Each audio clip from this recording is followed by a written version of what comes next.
সবাই আপনাকে বলে ব্যবসা করতে নাকি অনেক টাকা লাগে, অভিজ্ঞতা লাগে, বড় অফিস লাগে। কিন্তু আমি আপনাকে বলছি এই ধারণাটি, আপনি যদি টাকার অভাবে 2026 সালে এসেও ব্যবসা শুরু করতে পারছেন না, তাহলে এই ভিডিওটি আপনার জন্য। এই ভিডিওতে আমি আপনাদের শেখাবো একদম শূন্য টাকা দিয়ে কিভাবে একটা ব্যবসা শুরু করতে হয় এবং তা থেকে কিভাবে প্রফিট নিয়ে আসতে হয়। বেশিরভাগ নতুন ব্যবসায়ীদের সমস্যা হচ্ছে পণ্য পাবো কোথায় এবং বিক্রি করব কার কাছে। এই সমস্যার সমাধান হচ্ছে আপনি প্রথমেই লাখ টাকার স্টক করবেন না।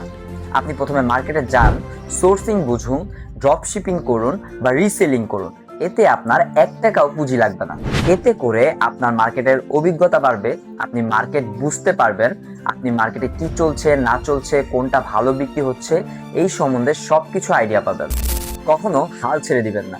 মনে রাখবেন, আজ যারা বড় বড় কোম্পানির মালিক তারাও একদিন আপনার মতো শূন্য থেকে শুরু করেছে। এই ব্যবসার সফরে আমি আপনার পাশে থাকবো।